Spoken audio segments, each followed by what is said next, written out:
Hi, everyone. Welcome to another side of this podcast. I'm your host, LaShelle Corley, and you are in for a treat. I know I haven't been here for a bit, but I'm back and I'm ready to give you real, relatable, and relevant information. This particular podcast is going to be in recognition of a National Recovery Month. Just to give you just some brief background information, National Recovery Month is designed to help to honor workers in the private and public organizations that work to help individuals overcome addiction and also celebrate those in recovery. So, this podcast is to honor those who are in recovery, those who are contemplating it, those who haven't even thought about it, but we don't know down the line, maybe they may choose the route of sobriety and, you know, um, moving on from their use. So, with that being said, I also just have a few statistics that I would like to provide to you because I believe that having some statistics and just knowing where the data is can also help with your understanding. So, just some information from SAMHSA, which stands for Substance Abuse and Mental Health Services Administration. They indicated that currently 1 in 10 individuals in the United States over the age of 12 have an alcohol use disorder. More than half of the people 12 and over have used illicit drugs, and 1 in 5 people with a drug disorder have used opioids. And 1 in 5 people ages 12 and over reported binge drinking in the past month. But on the other side of all of that, more than 22 million Americans reported overcoming a substance abuse disorder, which is nearly 1 in 10 adults in our country. So, what we see is that even though there is a need for the services, there are also individuals out there doing the work and reclaiming their lives. And this is why I am so grateful for us to have our special guest today because she represents what I would call an overcomer. She represents someone who has had that journey and now she is on the other side. So I would like for you all to give a hand clap, a well welcome to our special guest, Miss Courtney Andersen. Oh, thank you. Thank you. I'm so excited to be here and chat with you today. Yes, thank you so much. Mhm. I have so many questions to ask you, and I can go on and on, but I literally want to dive right into the conversation because Sure. this is about, again, um, being able to shed light on your experience for the Mhm. purpose of encouraging others that if you can do it, there's hope for them too. So Mhm. let's dive right in. All Um, right.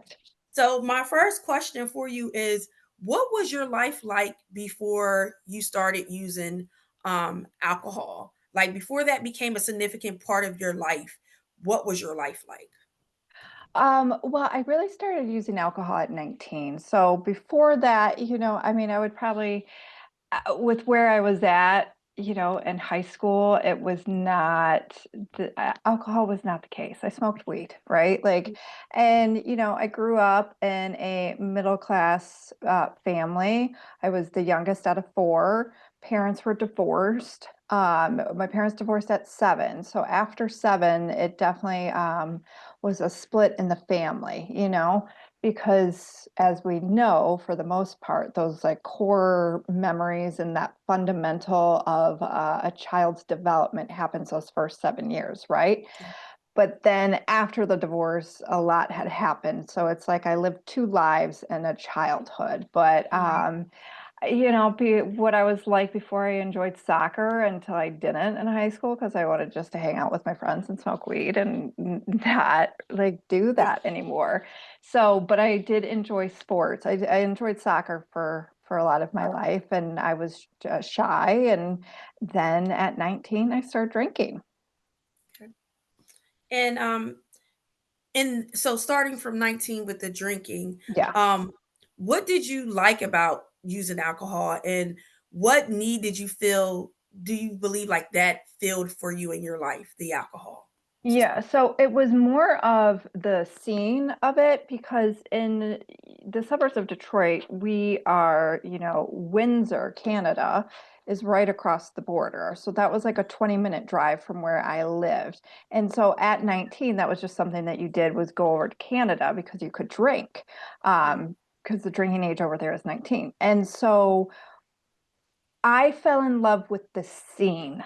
I fell in love that night of how it made me feel, right? Like it got me out of my shell. I was able to talk to men. I was able to dance. I was like, and then the next day we were all laughing about like what happened the night before. But I really at 19 fell in love with that bar scene. okay. So Mhm. that's what, so it made you more sociable. Yes, yes, I want to say this. I was a social person always.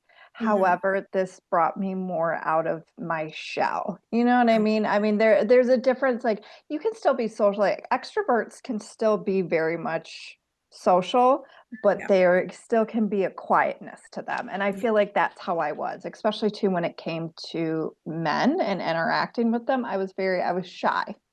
Hmm. Mhm. So that just, we threw that shyness right out the window. Right out the Yay, window. It I'm was here. right. Like it was when I drank, it felt like it was like a superpower almost, right? Like Mhm. that I was coming out of that shell and like I felt free at that moment. Yeah. And it's interesting because a lot of times when we think about when a person starts using a substance, it is to compensate for something, Hmm. whether it's to compensate with the challenge of like dealing with like a traumatic experience or trying to cope, so because Yeah. there is a lack of something, a skill, that substance helps them to kind of like navigate those difficult experiences, whatever it may be. It kind of Hmm. like you said, it gives them that superpower to move past whatever the challenge is if they didn't have the substance in them, you know. Right. Right. And for some people, is the superpower of being numb. The Hmm. superpower is not so much being sociable, but it's being numb to the feelings and the discomfort that they're carrying inside. Right. So, Exactly. thank you for sharing it in that way. Yeah. Um, at what point did you recognize your life was becoming out of control due to your alcohol use? So I knew within a couple of years, off the get, it didn't start. I Nobody starts drinking, like honestly, and I put a lot of the hype on drinking because it is a socially acceptable drug in Mhm. our society, in the world, except for a couple countries, right? Like in the world, it is so glamorized and it is Mhm. so embedded into our family dynamics, social dynamics, right? Like, so there's a lot of that. So, with alcohol in particular, it didn't start off as a problem. And nobody goes into drinking being like, man, I really wish I'm going to get a problem. Like, I'm going to have a Right, problem with this, right? Like, right. it starts off very innocently. There's women who don't start drinking until later on in life, right? So, like, for me, it started off very innocently. And I knew within a couple of years like, that my drinking, that I had a problem. At 25, so I was 19 when I started drinking. At 25, I had woken up one morning after a night of drinking, of course, and it was like my soul, Mhm. that inner voice, that wisdom that we have was like, you're gonna not drink one day. Like you need to Mm, stop drinking. wow. I was not going to do it at 25, but I'm like, down the road in the future, there is going to be a day that I don't drink alcohol. Yeah. And so then from 25 to 29, that's when I really started to try to like quote unquote moderate it and try to control it and all of that. But I still remember the day. It was when I was 25, and that was like, it was that moment of like, you're not going to drink one day. But it Okay. took me 4 years to get there. Yeah. And just the fact that that was in your mind 4 years prior to you getting to that point. One thing I'm big on when I'm working with individuals, Mhm. um, is telling them to hold on to the hope of transformation. Hold on to the hope of transformation because yes, you may not be what you hope for right now, Yeah. today, but it doesn't mean that you cannot become that in your future. So just Right. hold on to that hope, you know, Yeah. and I would say that to everyone that's viewing. If you haven't, decided to go the route of sobriety, or even go the route of more of a harm reduction form of Yeah. treatment, Yeah. just hold on. Right. Even if you're actively using, hold on to the hope, I because love that. it is possible. It is Hmm. possible. Yeah. Just hold on. So, Yeah. Well, and um, it takes a lot of people to get to that point where it's yeah, fun, because like especially to with addiction, and again going to alcohol, it takes you a while to get there because of how it is viewed and looked at, and not a lot of people hold you accountable when you then start drinking, because it's like, well, what am I to say to them about drinking? Right. But if somebody busted out crack in front of you or heroin, you would be like, what are you doing? yeah. So there's a lot of layers to the alcohol topic. And Tons. you make a good point too when you said before how it's socially acceptable. Yeah. Yeah. So, and we could even look, years prior, you would hear like cannabis was a gateway drug, right? And now, because it's socially acceptable, it still may have that context, but it may now be used like, oh well, it's acceptable. It's not as bad as heroin, like you're saying. It's not as bad as, uh popping a bunch of pills. Yeah. It's okay now to use. Right. Right. Um so it is important to, again, like you just was mentioning, to be able to take that into consideration. And I don't want to jump ahead too much, but Yeah. sometimes what's socially acceptable is still not good for you, Exactly. Exactly. and we'll Hmm. dive more into that a little later. Um, how did you find the courage to begin the difficult journey of sobriety? That's the first question. Hmm. And then the next question is what supports should people consider when they are making the same decision to pursue their sobriety? So I'm gonna stick with the first one because I kind of Oh, threw two bams at you. it's okay. It's okay. I can answer them both. I got sober on August 18th of 2012. I Mhm. had woken up like many, many, many of mornings before, right? But this time I woke up realizing that I had lost my rescue cat that I Mhm. had rescued a year and a half before off of the streets. This poor little thing was like 5 pounds when I found her, like in the very cold of Michigan weather, on a February. And when I actually took her into the vet was like, this cat's about six months old, but she looked like a little like newborn kitten because she was so malnourished. So Yeah. I lost her for the second time. The first time I lost her was the same time, the exact same as I lost her the second time. I went outside in a blackout, which is being hammered, right? Like just completely functioning and not there, right? And I went out on the back porch to go smoke a cigarette, and I left the sliding door open. So now this was the second time I lost her. And then my boyfriend at the time, we were living together, and he was like, listen, like you can continue to drink. He's like, but I can't do this anymore in this relationship.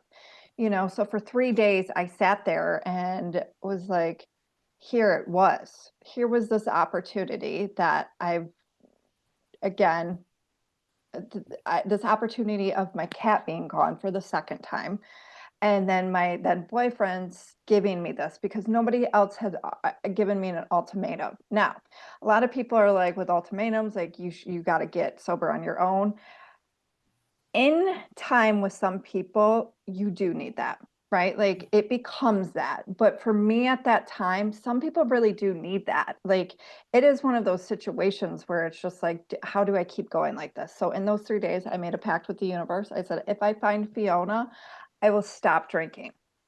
And I found her after 3 days, thank goodness. And she is still with me today. She's going to be in February. She'll be 14, right? And also, too, that boyfriend is now my husband. Look at that. So, but in that moment, too, and in those 3 days, it was like shame the whole 10 years of my active drinking, like all the shame came at me once, even though I had experienced that shame.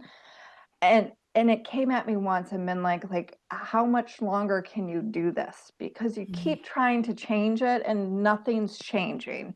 And so that is just when I gave it up, and I haven't touched it since then, because I know where alcohol will take me, and I will never jeopardize what I have built for my life in the last 13 years because of alcohol, you know? So, Yeah.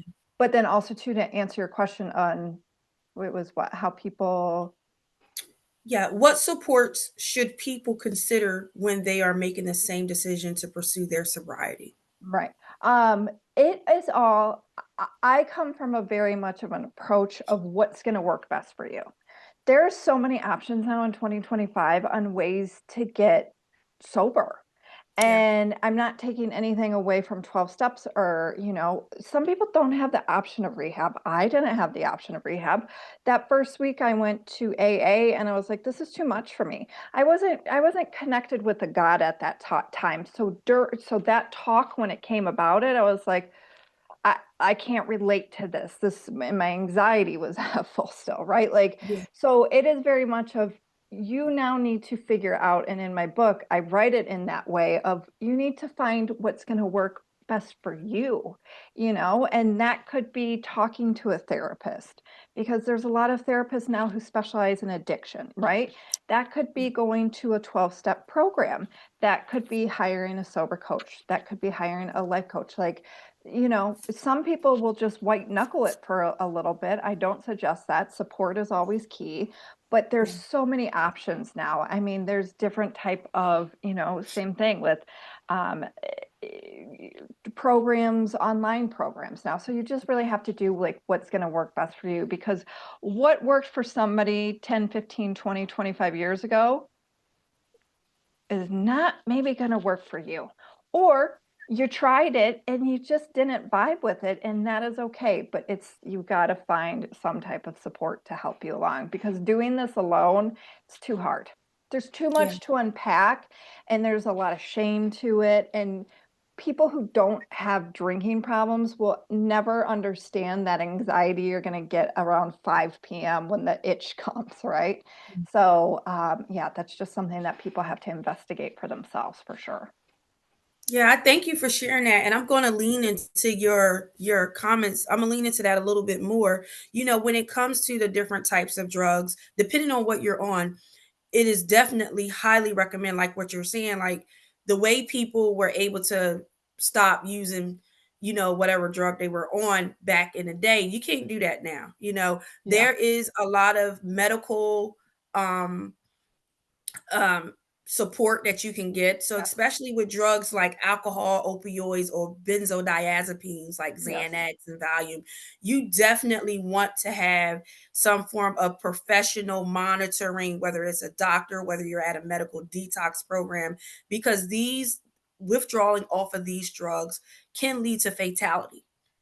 Um, Especially, you're absolutely correct, and especially to alcohol. And a lot of yeah, people don't know that, and that is, to a disclaimer, I would just like to add in, don't just stop cold turkey. You need to talk with your doctor, because we don't know.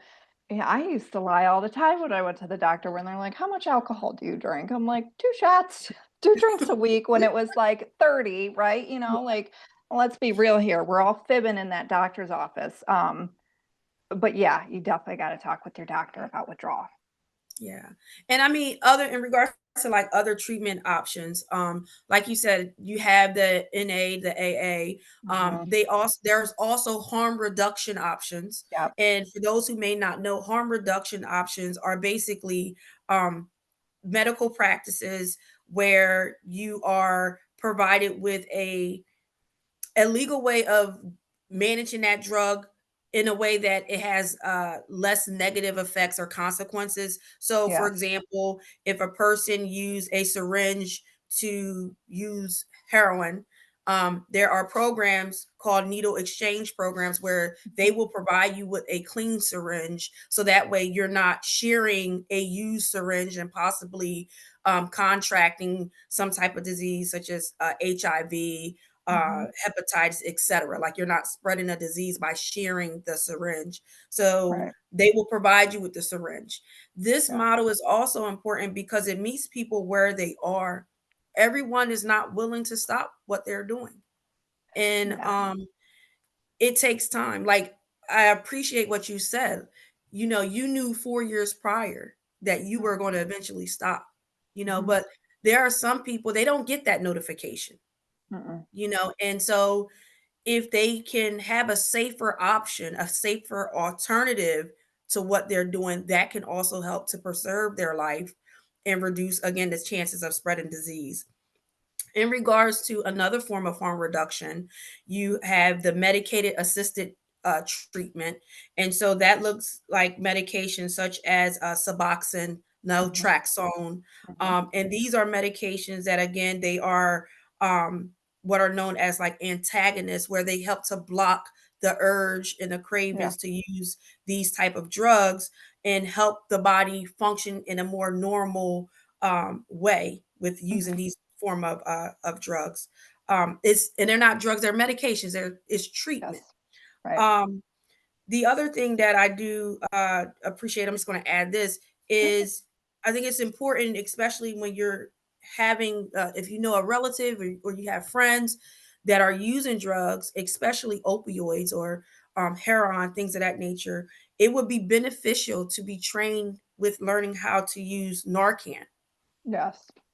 And Yes. for those of you who don't know what Narcan is, it's basically a medication, a safe medication that can reverse an overdose. If a person is actively overdosing, you can give them this medication, nasal, or it can be an injection, and possibly save their lives. Yeah. Yeah. Yeah, and And which so I the think you can training, grab I think you can get Narcan too at like CVS, or they at one yeah, point in time you could get it at a drugstore. I don't know if they still do that, but yeah. yeah, and it may be accessible in that way, Mhm. but if you're not familiar with it, I would encourage you, especially if you have a loved one, a family member who actively is, challenged in this way, to just be trained on how to use it and have it with you. I have it in my car. Okay. Um, yeah, and I keep it with me because you just never know. The CDC does have a training if and also more information on it. So I would recommend, Mhm. for you to check it out, check out the Narcan training and learn more about how this life-saving medication can help someone during an overdose. Yes, absolutely. I'm gonna look at that. I Yeah, mean, it's a great resource, and that is the thing about harm reduction, that's, because I'm very pro harm reduction. I've had clients come to me too of being like, well, I smoke weed, and it's like, okay, I'm here about alcohol. Like, was weed the issue? Like, let's talk about the issue, because for a lot of people, to quit all things at once, it's too much. So right. even if you just take that down, or even that there's drinks now, I did a sponsorship with a company that it was, a THC slash CBG drink. And Mhm. when they had come to me, they were like, a lot of our customers are using this to drink less. And it's like, well, exactly. And that can be a sense of a harm reduction, right? And when I worked with a couple of clients that come to mind who used weed at first, cannabis, right? Within a month to 2 months time, they weren't even using it anymore. Yeah. So it was for them, it was something in the very beginning, kind of to take the edge off when you do quit drinking alcohol, or to get them through the sleeping period and whatnot. And it's just like you can't, same thing with medication, right? It's like if you are prescribed a medication, especially an anti anxiety medication, and you are using that as prescribed, I can't sit there and tell you that you're breaking your sobriety, because it's like Right. if you might need these medications, and that's where the conversation is of there's no one way to recover anymore. And Yeah. there's no one way to recover in 2025 when there's so many underlying mental health issues under addiction. Yeah. And it's Cuz I controversial. Yes, it Oh, is. yeah. I was just gonna say, and like, when, especially with marijuana and that, how that was, in the 50s, and how that whole campaign smear with marijuana, right? Like that was like the devil, correct? Yeah, But going to that of, I like losing my train of thought on this conversation on this particular one, but that's okay. I just will never argue with harm reduction ever, ever, ever, ever. Yeah, I'm big on the stance of people have to choose what's best for them, Yes. because at the end of the day, I cannot take your suffering. Like, I Right. cannot go into your body, take out what you're suffering Hmm. and put it inside of me. Hmm. Like, Hmm. you have to deal with what you're dealing with. And the more you're educated about the different options, you can make a more informed choice on what you want to do with addressing that condition, you know. Right. So, And it did come back to me, that what I was trying to make the point of is how you said like cannabis was the gateway, right? And that was like part of that campaign that came out of the 50s, right? And on through the years. I really do believe that somebody's gateway is the trauma that they had experienced. yeah, That that is, is what is then going to open up the gates, because that goes based off what you just said. I cannot take your pain. I yeah. cannot take your trauma, and I don't know what that's like for you. So it is. It's very true. Yeah, and when I was listening to, what you said in the beginning, when I was asking you about like what led to you starting to drink, a lot of times you don't hear kind of like your version. You hear about, again, a person is trying to utilize this drug to regulate their nervous system Yeah. because of a significant life experience that Right. is hard for them to reconcile with, Hmm. Hmm. so they are trying to bear with the suffering from an experience they had, they continue to struggle with, and this is Right. their means of doing it, to deal with it. Right. Exactly. Um, and it doesn't, and again, some people may not use for that reason. It may be something lighter like anxiety. A Right. person is feeling anxious. A lot of times the root of this is a dysregulated nervous system. Exactly. And Exactly. you're using this Exactly. to cope. You're using this Yep. drug to cope, to I know it's no longer the politically correct term, but one way people would say is self-medicating, Hmm. but it's a way to regulate your nervous system. Hmm. Absolutely. Is it the most effective? No. But it creates another problem.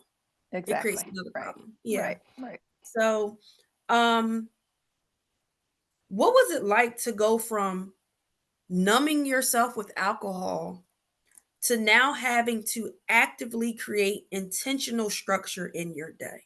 Oh my gosh. Mm, That was honestly the hardest. And because you don't realize after you stop using whatever your drug of choice is, you don't realize it's almost like that can be easy, right? Stopping can be easy, but then it's like, oh my God, this is why I did what I did. And then the fallout too of, you realized when you're in a cycle, especially the cycle of addiction, you create a lot of chaos. mm, And that chaos is in all areas of your life. So when you stop using whatever your drug of choice is, and you then start feeling emotions and gaining clarity, and not then start creating that structure, it just still feels very chaotic. So you do have to get so intentional. That took me a while. And I do thank the good Lord for this. Of when I quit drinking, the last night of drinking was the last night I was working in a bar. I was transitioning to my 9 to 5 full time in the medical field, and actually at a pain clinic. And so I was grateful then to start getting into that structure. But then I had to start creating, because then at towards the end of my drinking, I was very much a weekend warrior, where then I would just drink on the weekends, right? So then I had to create structure then in my weekends. So that one took some time, because that is very much of if you've ever read the book, oh my God, I'm gonna forget the name of the book, but he talks about habit stacking, and the author is James Clear. But he talks Atomic Habits. He talks about habit stacking, where you work on one thing, you get that down, right? Where it's like, okay, I'm gonna start getting up at 6 a.m. You master that, and then you bring on the next thing. So I was a very much of slow progression of building that structure within my day. And I have to say, with structure, especially in recovery, it is key, Yeah. because then you start energetically living life with structure, and the good things of sobriety start catching up with you. When you Mm, don't create that structure, you're still living in that chaos, and where then you're not using or drinking, right? And where it's like, why do I still feel like chaotic? I'm not drinking anymore, like, but I'm like still feeling manic. Perfect example. I used to wait till the last minute to get up and get ready. Then I was rushed going out of the house, right, to work. I yeah. mean, last possible minute of hitting that snooze. And in my sobriety, it got to the point then where I was like speeding to work. And then it got to the point where I was like, I don't like this anymore. It doesn't feel good. And I was like, I'm no longer going to be doing that with the snooze. I want to give myself some time to get out the door, get to work, not create more anxiety for myself of speeding down the road to get Yeah. to work. Like this is all in the hands of me and my own responsibility of what I can create. So the structure in the day takes some time, but Yeah. it definitely does help with the chaos, and it helps quiet that noise. And then you get to a point where you're almost like, oh, this is Groundhog's Day, but I would rather have this than what life used to be like. Yeah. Yeah. And you make a good point about, like, I'm hearing also like how the more structure you created, the more control you were taking back of your life. Yes, exactly. Exactly. And I didn't know it, right? I really didn't like understand it. But then when you look back and you realize I only can control me and what I do, right? Like I can't control the rest of this. But what I can control today is not drinking. And Yeah. what I can control is, again, going back to the nervous system and starting my morning in a peaceful zen like thing, Yeah. instead of like waiting till the last minute, speeding down the road. You know what I mean? Of like, okay, I can just get up earlier and just start this. And it creates that inner peace in you, especially too when you do it consistently. Yeah. It was not ever perfect, but with the consistency, it became where it was just part of the norm, you know? Yeah. Yeah, and that's good to hear. It's good, and this is I really appreciate everything you shared, because what your example shows is that you can reclaim Mhm. order. Yes. You can reestablish it, and you can reclaim the order that you need in your life, to that will align with your desire to remain sober. You can get your Yes. life back into alignment. It's going to take work, you know. Yes. Yes. But it's possible, and Yes, it's absolutely. necessary. It's definite. The structure is necessary. Mhm. It is almost, when I also think of the disease of addiction, it's a form of, when we talk about a person being in alignment with themselves, and we talk about chaos. The Mhm. disease of addiction is it does so much damage, in that it Yes. causes an individual to be disloyal to themselves. Yes. Yes, It and causes them to um abandon themselves, and kind of like yield to the demands of the disease. yes. And this disease doesn't play fair. No. It wants it all. Mhm. It Mhm. wants all of you. It wants to create chaos in every aspect of your life. Yep. So when you say, I'm taking the will from the disease, right? Because when the disease has the will, you're numbed out. Yes. You're like in a zombie state. You're just going through the motions. Right, You're on right, autopilot, you know. right. But when you are able to restore structure and discipline back in your life, you are taking the wheel from the disease. You are putting that disease in check, and Mhm. you are now restoring loyalty back into your body and back into yourself. Yep. And that is a champion. You are reclaiming your territory in your life. You're Yep. kicking that disease to the side, and you are reclaiming your territory to live a life intentionally. Yep. So that structure is a sign of victory. And Yes. every time you're able to have structure in your life and reclaim it, it's like you're winning little battles. Yep. Yeah. And you got to They add up. celebrate that for sure. Yeah. And yeah, absolutely. Mhm. So in your book, in the second month, oh, let me show the book. I'm gonna show. I was trying to. It's a little challenging to get it up. That's I'm okay. sorry, everybody. It's Where okay. is it? I'm trying to get it. I'm Here, trying to get I'll it. show. There we I'll show. Can- go. Okay. uh, Sober Right. vibes. Yep. Sober Vibes: A Guide to Thriving in Your First 3 Months Without Alcohol. So we're going to have Courtney talk about that at the end, so that Mhm. way you can know where to get it and get your copy. But this book is awesome.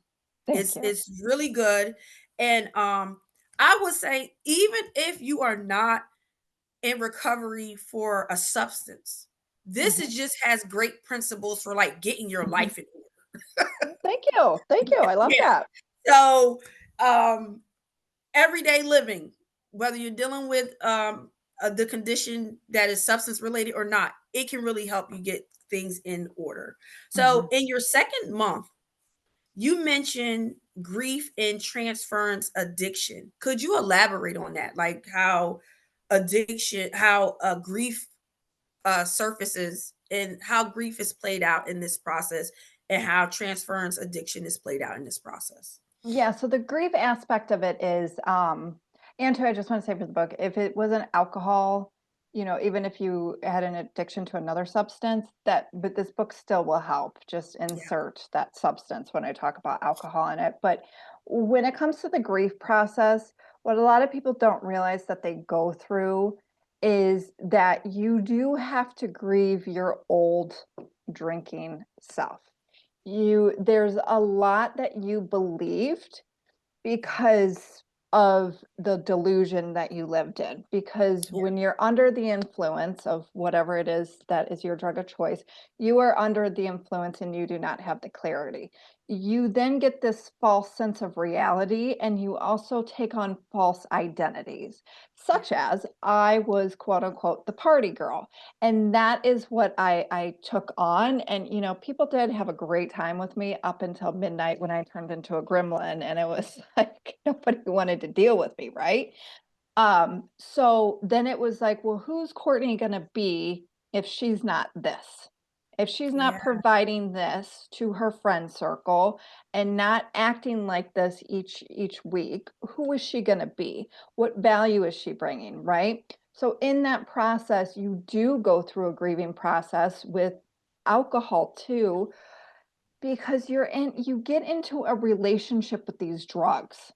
Hmm. People get into, and whether you're a sex and love addict, you get into a relationship with multiple people that Yeah. you suck something out of, that you're getting something out of, right? And Mhm. especially with alcohol, because of how embedded and ingrained it is into our society, this one's a little bit different because it's like, what do I celebrate with now if I'm not Mhm. drinking?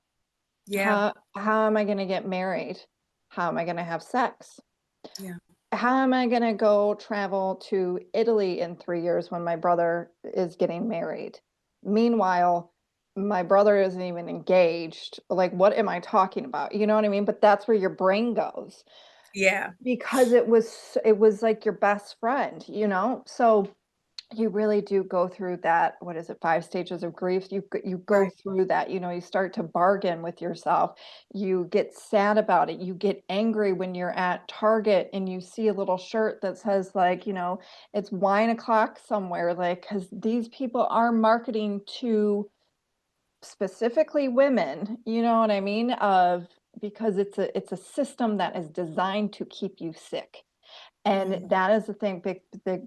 what people have to understand about big alcohol, their marketing is the most genius thing I've ever seen in my life. Truly, Yeah. it is a brainwashing of that this substance will do all of this for you, right? So you go through a period of grief, and then you do come out of it where you just accept it, and so you have to grieve your old self, Yeah. and also to that role that alcohol played in your life, because at one point of time you thought alcohol was the greatest of all time.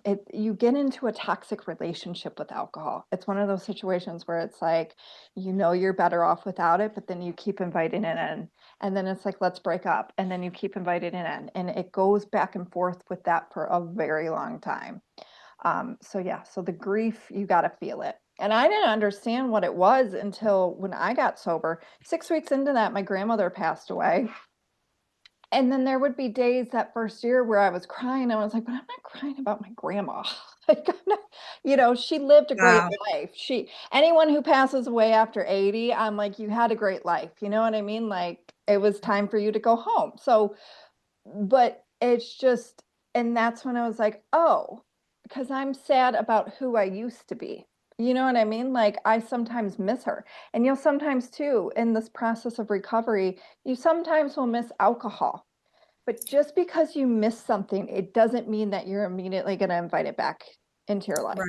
That's And right. that's where I like to open that conversation, because when I was in active AA one summer, or if I would express this to a loved one, it was like, you're going to use. It's like, no, I'm not. I'm not going to drink. I'm just expressing myself. You know what I mean? Of like, yeah, there's times where I miss, not today, but like back then, like where I missed sitting on a patio and drinking, because that Yeah. was so much romanticized, right? Right. But it's okay to miss that and not want it back to your life. So there's a real push pull in that, especially again with alcohol, because how it's viewed in the society. Yeah. And you said something that was, I mean, when you were talking, I was like, yes, yes, yes. And you said something that just rang the bell in my head.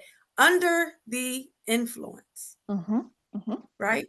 Mm-hmm. So this is not even you. Yeah, it's not. This is not you operating in your, and this is what I'm talking about, like the disloyalty, because Yeah. this is not you operating in your body. This No. is the influence Yeah. of the entity called alcohol Yes. that Yes. is functioning in you, that is controlling you, and Yes. you think about terms such as, and this is not like a real clinical term, but you think about terms like called trauma bond. Yes.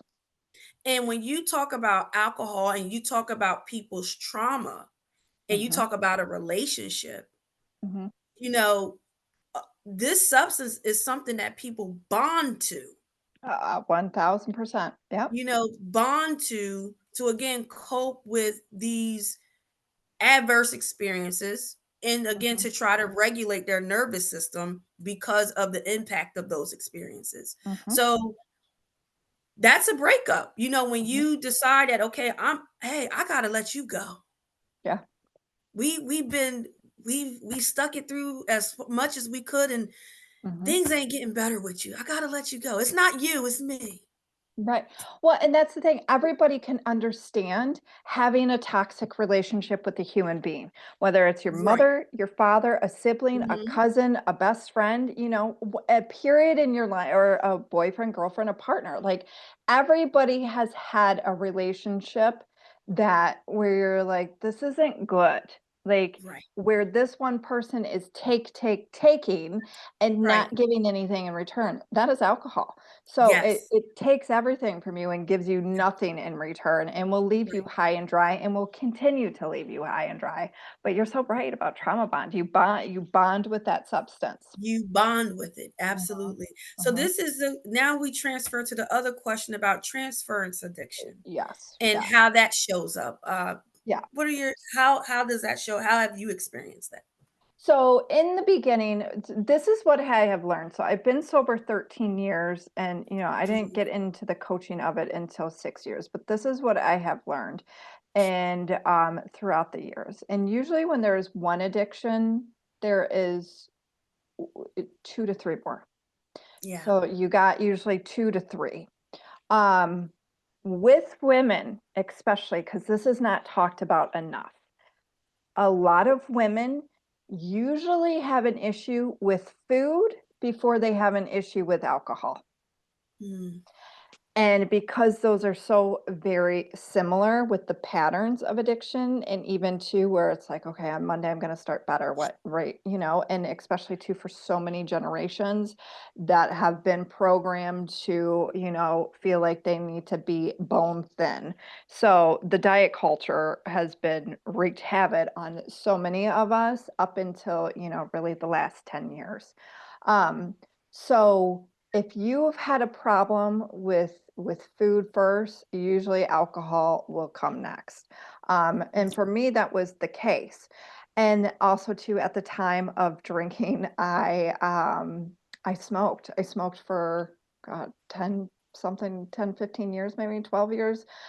Yeah. And so I did quit that 6 weeks after I quit drinking. And then afterwards, I would say shopping showed up, but it wasn't like I had a shopping problem. You know, and I will, but it was like that first year, I really did. I would go to the mall on the weekends just to kind of give me something to do, Yeah. like, and to get out of the house. So you do have to recognize if those patterns are coming up for you. You know, if you're going some women too, it's like they go from alcohol into sex and love addiction. Yeah. So for women mainly, it's food, alcohol, shopping, and sex and love addiction. Mhm. Is those are very common for women. You don't, you know, with men it's more of the gambling, porn, you know. So you just have to be mindful, because a lot of then people think like, oh my God, I- if I stop this, what else? Or like when you go through the process of quitting drinking, you are going to crave sugar. You just put sugar into your system every day for 20 plus years, okay? Mhm. Like, and so then it's like women get so scared, like, now I'm going to gain weight. Like I'm craving all of this sugar. And my suggestion with that is like, you just have to trust the process. Just because you're eating cake more one week than another, it then doesn't then make you then like some food addict, you know? So I think that there is a fear for people, but you just have to be mindful. And if tackle the one with drinking, and if something comes up, then you need to then recognize that and tackle that. Yeah. And thank you for that. And I think this is why it's important to make sure you don't do this alone, Right. because Right. there is a mental health component for a lot of people that surfaces in addition to, you know, their use, Right. their substance use. So this is why it's important, like, have a team in this Yes. process. Yes. Meet with a therapist or a life coach or a Hmm. counselor Hmm. or a clergy or a sponsor or Yes. a mentor. Like, have people, have a doctor, like, have people in place to help you in this process, so that way it's not as overwhelming to just do it by yourself. Exactly. And it's good then to talk to somebody too, because then you can be like, is this normal? And that person, if they've gone through that, they're going to really like, "Yeah, absolutely. Yeah. Absolutely." The next question is the company you keep. So the company that you had when you were active in your use changed Mhm. when you became sober. So my Mhm. question is, how did you utilize boundaries for the purposes of managing your triggers, but also for the purposes of now managing these social interactions? Yeah, that the boundaries is something you gotta learn, because a lot of us who have a issue don't understand boundaries, because you don't have a boundary within yourself. And that's going to like when you break promises to yourself every day, you're within yourself, it's gonna take you some time to build that up, and then to understand the boundaries you need to create with other people. So it definitely took me some time. And in my book too, I write about how, you know, with people, there's a situation, you know, a couple months after I got sober, I went out to dinner with a family member, and it was like, ding, ding, ding. I understand why I drink around you.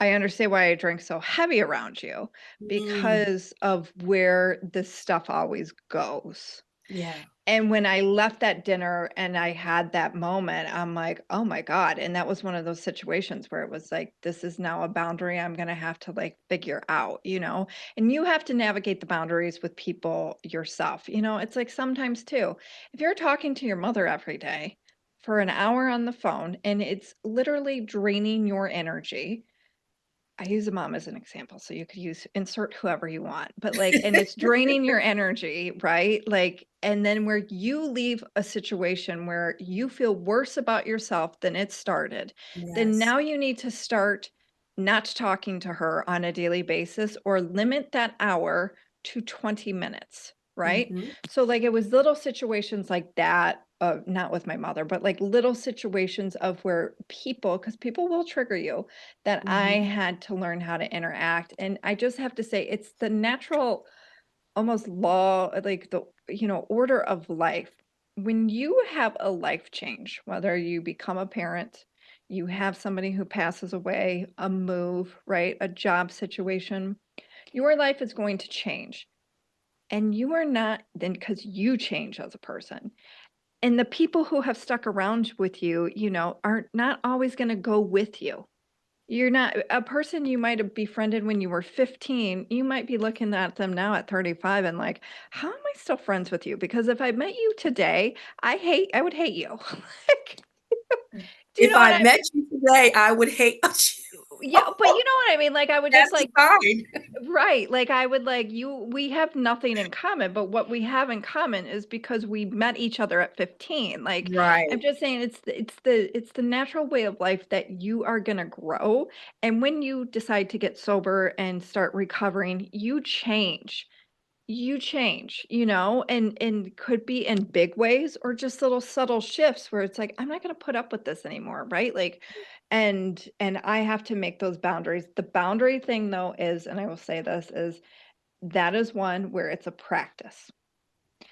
And that one week you might be on top of your boundaries, the next week you might take that phone conversation with your mother back to an hour, and Mhm. then you'll be like, "Oh, that didn't make me feel good." And then the next day it's like, I need to make sure that at 20 minutes I'm done with this." So it Yeah. takes practicing consistency. Yeah. And the other thing is with these boundaries, I kind of mentioned about this is about restoring loyalty back to yourself, Yes, right? yep. Mhm. Restoring a relationship back to yourself. And a lot of Mhm. times when a person was active in their use, they're people pleasing. There Yes. is no sense of self-love, like real self-love. It's a lot Mhm. of self-abandonment. So Mhm. it's Mhm. gonna feel uncomfortable when you're now going into a direction of giving yourself to everybody to now trying to put yourself back together. Right. And so boundaries are necessary because this is how you preserve yourself, Yep. not from a place of survival mode, but from a place of self-respect. you Right. know and Yes. if you don't have the boundaries, you open yourself up to go back into other behaviors that you're trying to stay away from. So the Yeah. boundaries are for the relationship that you want to have with yourself, and it's not about Oh, being yeah. selfish. It's about, again, that self-love, loyalty to you, because you weren't loyal to yourself when you were using those drugs. you Right. know Right. you were abandoning. It's coming back. I call it coming back home to yourself. Yep. Yep, you've that's what been it running is.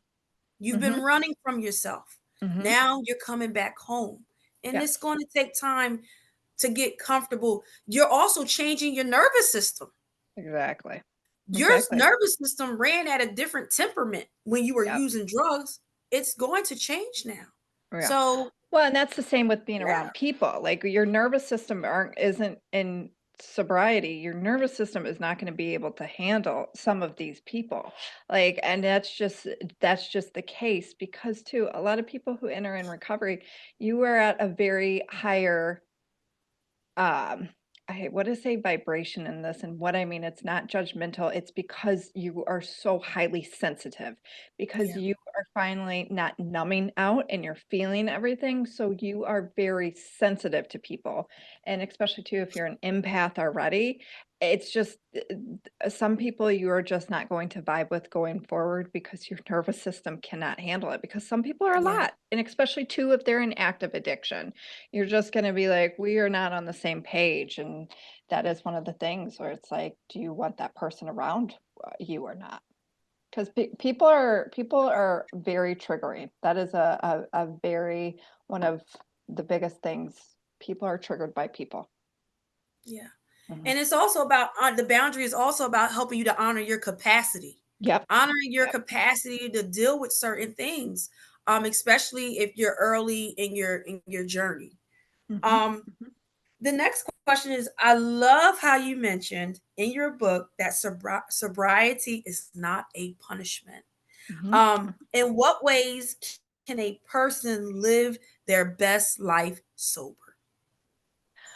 Well, that all depends on the person and why I wrote that and why also too, I believe in the quotes and also like my brand colors because it's got to be an empowering thing, right? Like it is so easy to feel, especially in the beginning, and this is part of that grieving process of why me?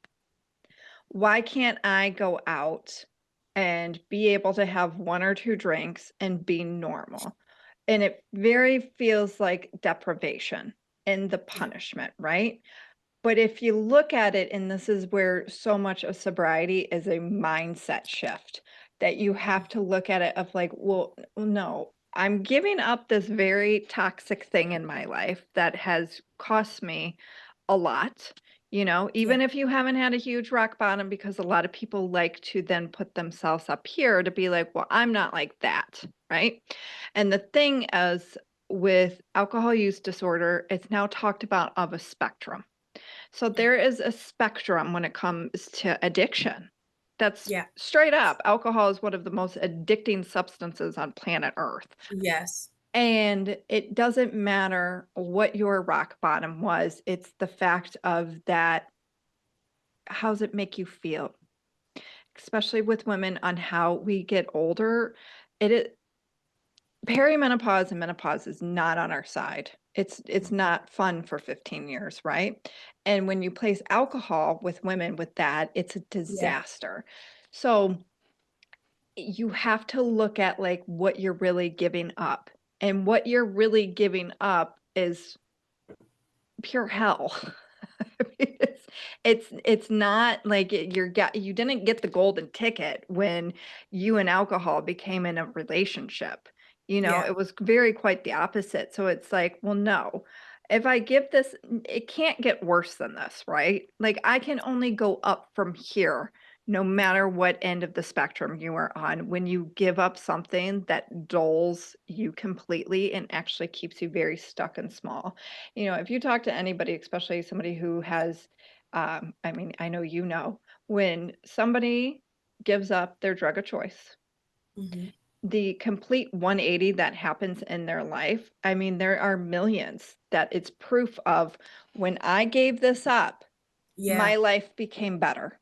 Better. Yes. Better, and that is like my life became a 180, it became better, and everybody's better looks different. For Yeah. some people, that's just they just want some inner peace, right? Like, Mhm. for some people and then other people, it was like, "Man, I got off of the streets, like, I got myself into I have a house," right? Like, I whatever the case could be, somebody could be my children started talking to me. Everybody's definition of success is different and it looks different Right. for everybody, but that is one thing that sobriety, it's not a punishment. It is actually a gift and it will Yes. continue to be a gift and show you those blessings. You just have to show up one more day sober. And all that matters is today. Yeah. Well said. Well Thank you. said. Thank you. Um, how would you describe the feeling of joy in your life now compared to before when you were in your actively using? Yeah, I mean, there's no there's no comparison, right? Like, I was asked this question, actually similar to this question, the other day on another podcast, and there's just no comparison, because how I envisioned my life when I was actively drinking is what it is today.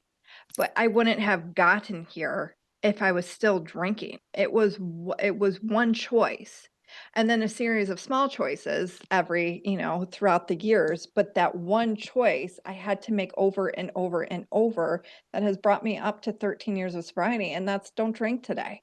Yeah. And it really is going back. It's, I have a son. He was in the conversation before years before he was conceived, when Matt and I sat down and talked about, not drinking anymore. Matt quit drinking as well. He didn't have a problem, but he was to the point where he was like, I just don't feel good the next day, even if I have like 2 beers. He's one of those. So he was like, Yeah. I'm good without it. And when we talked about it, it was like talking about our future children. It's like, I don't want my kid to live in a cycle like I did.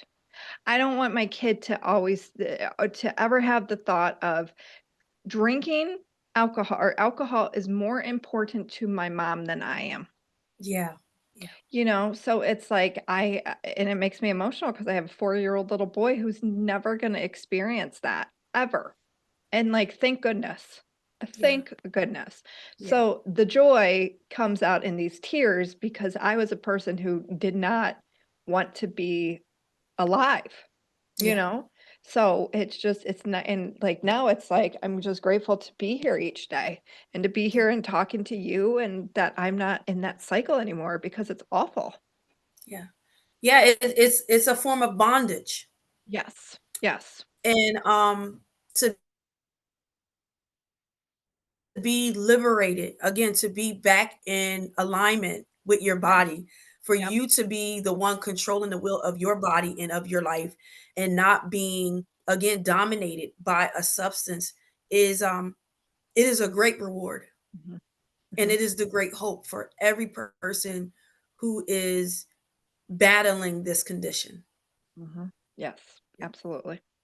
What advice would you give to someone who feels hopeless because they have relapsed multiple times and feels too much like a failure to try sobriety again? Yeah. Well, the good thing about this is that there's no pass or fail in this road.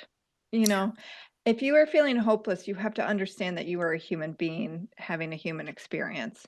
And I know with where you're at, it does feel like that, but that people, uh, where I sit and understand, is that when you continue to try, even if there's slips, it is not failure.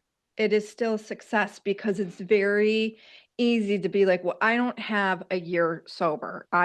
But when you look back, if you look back at a year and be like, well, actually, I only drank 3 times in a year. Okay. You had more alcohol-free days than you had drunk days. So it's like Yes. you have to start looking at it like that. And with each slip, you need to learn where alcohol keeps taking you, or your drug of choice keeps taking you, because it's not going to change. It is either going to get worse, Mhm. it's gonna get worse. But where you look at that slip and it's like, okay, what do I need to do to make this stick? And that could be for you going to AA. That could be for you finally picking a therapist. That could be for you of finally accepting it, working with the sober coach, doing something completely different. I have found people who have the long-term sobriety are the ones who started doing something completely different than what they were doing, you know? Yeah. And that you just can't give up. You just can't give up, because the next time you decide, like, okay, I'm not going to drink today, I'm not going to use today, that could be the last time you do that. So it's just one of those things. You got to figure out what's going to work best for you, and maybe to just putting some blinders on, because nowadays there is a lot of noise in this space where it can be very confusing, where you're like, okay, you know, I'm following these people on Instagram, I'm listening to these podcasts, but like it's not sticking. And that's why Yeah. I wrote my book the way that I did. It's very much you need to figure out there's actionable steps and you need to figure out what's going to work best for you. But like don't give up on yourself because you are so close to having that kind of that breakthrough of you finally not that's going to actually be your last day. Like this is going to be your last day one because you're just going to keep going and going and going. Yes. Thank you for that. Mhm. I have two mantras that I say to myself, especially when I'm dealing with challenges. Mhm. One is, especially if the challenge is something like, for example, an exam that I had to take a few times. Yeah. I would keep saying to myself, I want to experience the life on the other side of this exam. Mhm. I want to experience the life on the other side, per the other side of this podcast. Right. But in regards to your sobriety, hold on to the hope of transformation. Hold on to Yes. that. Yes.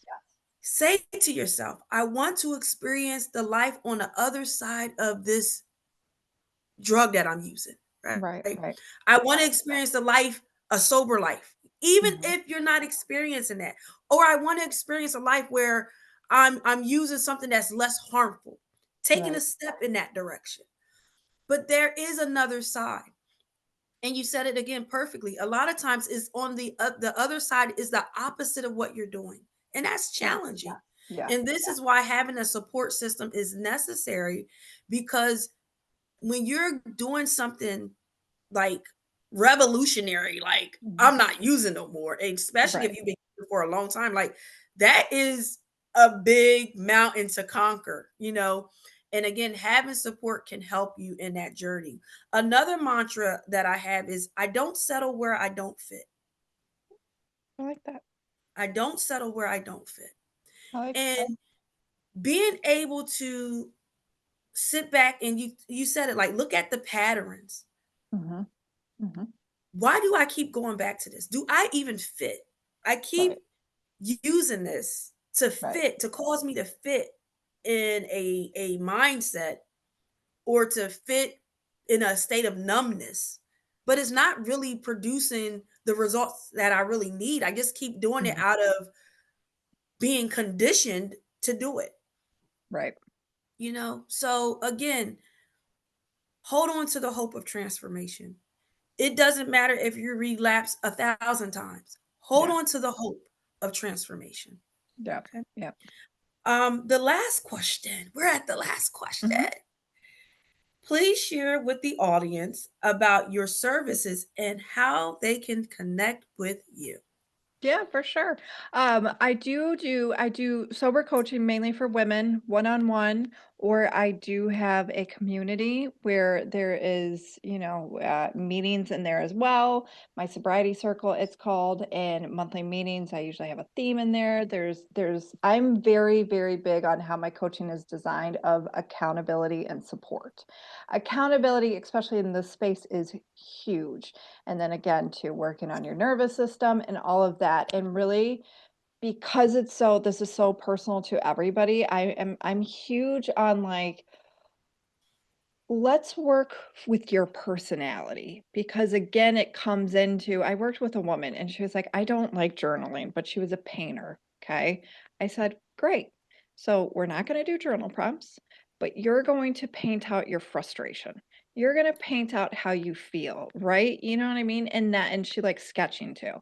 And she did that, and she was like, "Well, that was a world of difference." I was like, "Yes, because you're trying to force something that you don't vibe with." Like, and when Yeah. that happens, people resist, Yeah. where it's just like, "Well, no, I don't want to do this." So I am really a firm believer of working with your personality and like who you are at a core and what you enjoy doing to be able to incorporate some of these things in your day-to-day life, and especially to have work on quitting drinking without overwhelm. I give a lot of women permission. Like, for instance, the first week you work with me, you know what I tell you? Go to sleep. Take a nap if you can. You Mm. know, stop saying yes to everything. We need to take something off of your schedule because a lot of it, so many women overbook themselves because they say yes to so many situations Yeah. when then there's no time for them to recoup their own energy. It's like energy in and energy out, but a lot of women don't take in consideration for the energy in. It's focused a lot on energy out. So yeah, so I have my one-on-one coaching and my membership community, and then you can find me in my Sober Vibes podcast and also to my book, Sober Vibes: A Guide to Thriving with in your first 3 months without alcohol, and you can find that on Amazon and Barnes and Noble. So, and I party a lot on Instagram out of all of these social media apps, and I actually just started a YouTube channel, so you can find me at Sober Vibes podcast on YouTube. Well, everyone, I hope you enjoyed this conversation. I hope that it inspired you to consider the other side uh, toward of your recovery of sobriety or harm reduction treatment, whichever option you feel is best for you. Courtney, I just want to thank you again for your time. I want to thank you for your journey, and I hope nothing but the best for you in all that you do. Please pick up her book, Sober Vibes. Sober Vibes. Again, you will not be disappointed. It's a really great read. So again, I hope all the best to everyone, and remember that there is a better life or Mhm. better opportunities on the other side. We just have to do the work, and we are here. This podcast is here to give you some inspiration to do just that. Take care, and thanks for watching.